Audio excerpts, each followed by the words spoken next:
Bonjour les amis, ici Serge 1965 qui vous invite à une autre capsule aujourd'hui dans une très belle journée faite par le Créateur. Et mon thème aujourd'hui c'est ça va mal, mais est-ce qu'il y a espoir? Eh bien, lorsqu'on regarde autour de nous, avant que nous venions au Seigneur Jésus-Christ, on peut se demander comment on fait pour survivre dans ce monde où il n'y a pas de justice comme telle, parce que la justice humaine est très relative.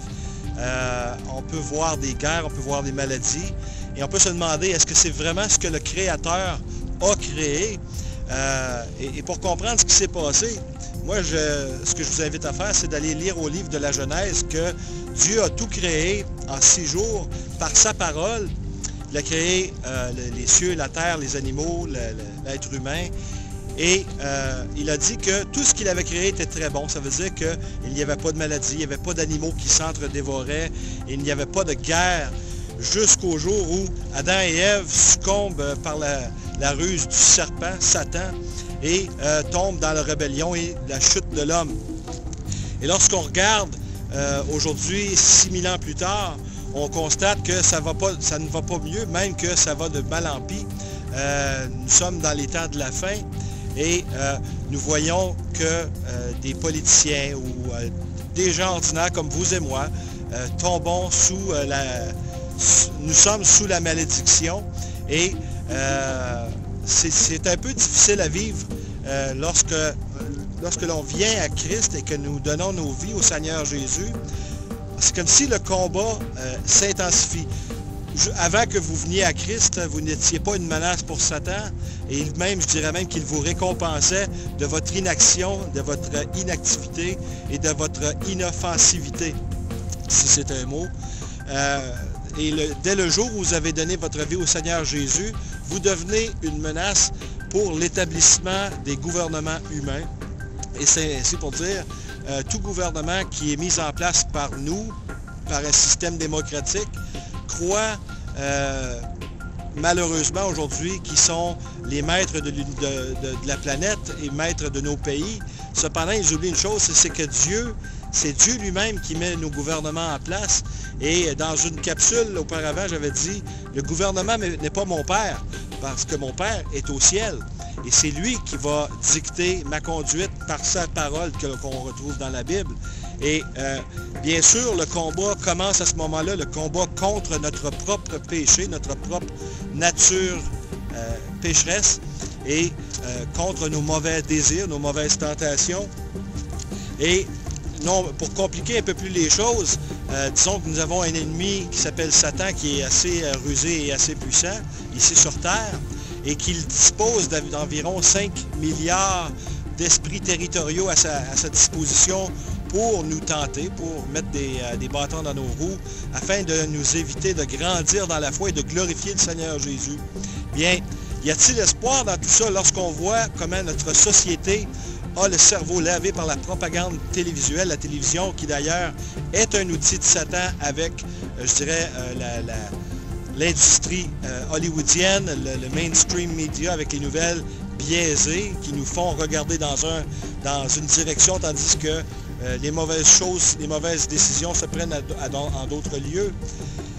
Notre espoir à nous se situe dans ceci, de ne pas faire confiance à nos élus, même si c'est Dieu qui les met en place, mais de prier pour eux, parce qu'eux aussi ont besoin de Jésus.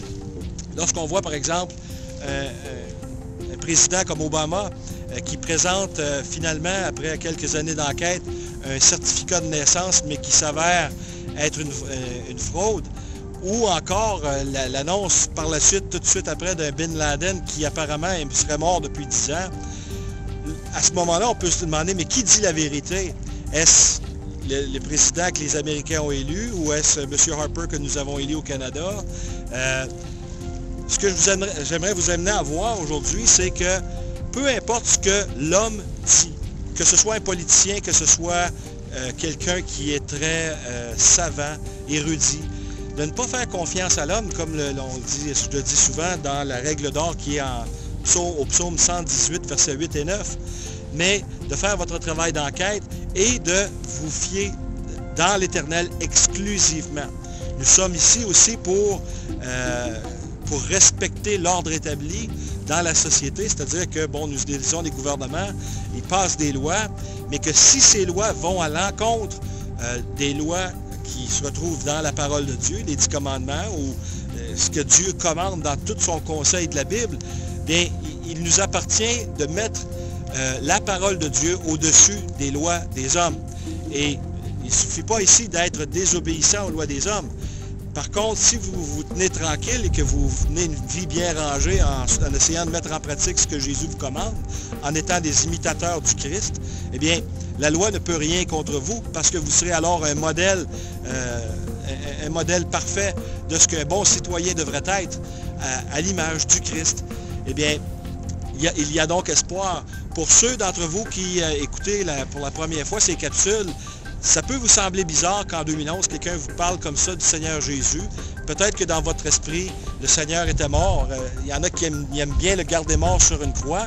Jésus est bel et bien vivant car il a ressuscité il y a 2011 ans devant 500 personnes à la fois et même qu'il est resté 40 jours avec ses propres disciples après cette résurrection avant de faire une ascension au ciel devant leurs propres yeux. Et son corps, on ne le retrouve pas et il a encore aujourd'hui beaucoup d'influence à travers le monde, non seulement par sa parole, mais par l'exclusivité du message qu'il nous a laissé. Il nous a dit en Révélation chapitre 1, verset 8, qu'il était le Tout-Puissant. Et au verset 17 et 18 du même chapitre, il nous dit qu'il était mort et qu'il est revenu à la vie. Et ce n'est pas des paroles à prendre à la légère. Moi, je dirais qu'un signe d'intelligence, ce serait de faire une enquête, savoir si Jésus était un hurluberlu qui disait n'importe quoi, ou sinon, il est vraiment le Fils de Dieu, et qu'en disant ainsi, il se fait égal à Dieu lui-même, et la raison pour laquelle les Juifs l'ont crucifié, et raison aussi pour laquelle nous avons aussi notre part de responsabilité dans sa crucifixion, et c'est pourquoi la résurrection a eu lieu, aussi une des raisons profondes de l'existence du christianisme. Sinon, s'il n'y a pas eu de résurrection, nous avons cru en vain et nous sommes encore dans nos péchés, comme le disait l'apôtre Paul. Bien, il y a donc espoir, chers amis, à ceux qui se joignent à nous, peut-être qui sont incrédules et qui pensent encore que dans leur tête, peut-être par tradition humaine, qui pensent que Jésus c'est une religion. Non, Jésus c'est Dieu. Les religions existent à cause des hommes qui ont inventé des religions pour se rendre à Dieu, et ce n'est qu'une tentative humaine. Le vrai christianisme est basé sur une relation personnelle, intime, non pas seulement le dimanche pour aller à la messe ou à quelconque lieu de rencontre. Le vrai christianisme, c'est une relation intime à chaque jour où vous êtes un imitateur de Jésus-Christ et mettez en pratique ce que votre maître vous dit de faire dans son livre d'instruction, la Bible. Eh bien, chers amis, si vous avez de la difficulté à voir Jésus comme cet être bon, eh bien, il n'en tient qu'à vous d'essayer de faire comme bien des millions de personnes sur la terre et qui ont appelé Jésus de par son nom et qui l'ont fait maître et seigneur de leur vie. Et pour vous apercevoir que ce Dieu ne vous emprisonnera pas, au contraire, tient à vous libérer des chaînes de la religion et des religiosités, des chaînes, des traditions humaines inutiles, parce que pour plaire à Dieu, vous n'avez pas besoin de faire des courbettes et des pirouettes. Vous n'avez qu'à être vous-même dans votre cœur. Dieu vous prendra tel que vous êtes, où vous êtes présentement, et vous amènera à le connaître. Et je dirais que le but de lire sa parole, cette lettre d'amour, ce que ça fera, c'est qu'en la mettant dans votre cœur, ça renouvellera votre entendement, votre compréhension de qui est Dieu vraiment, et vous verrez alors que Dieu se manifeste de plusieurs façons, soit qu'il peut vous parler directement dans votre cœur, soit vous parler par personne interposée, ou encore par sa main invisible, créer des situations favorables pour votre développement spirituel. Bien, chers amis, c'est l'appel que je vous lance aujourd'hui, même si dans la vie de tous les jours, ce que nous voyons avec des tremblements de terre, des politiciens auxquels on ne semble plus de pouvoir faire confiance, il y a quand même Jésus-Christ qui est à l'écoute présentement et qui tend la main, qui ouvre les bras pour vous accueillir comme enfant de Dieu. Il vous suffit de dire « Seigneur Jésus, je m'humilie et j'avoue que je suis un pécheur et que j'ai besoin d'être sauvé. Je te demande pardon pour mes fautes, Seigneur, et je t'invite dans mon cœur à être maître et Seigneur de ma vie. Aide-moi à te connaître et baptise-moi de ton Esprit Saint afin que je puisse faire ta volonté. Au nom de Jésus. Amen. Il suffit simplement de prier. Prier, ça ne veut pas dire faire des prières toutes faites. Le Seigneur Jésus nous a montré le Notre Père, mais comme modèle pour nous montrer comment prier, bâtir nos prières sur ce modèle-là, si vous voulez. Eh bien, le Seigneur aime plutôt les prières qui viennent d'un cœur qui le recherche passionnément, parce que lui est après nous avec passion, et ce serait la moindre des choses d'essayer de le trouver avec passion aussi.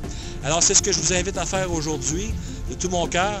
Soyez bénis, au nom de Jésus. À la prochaine.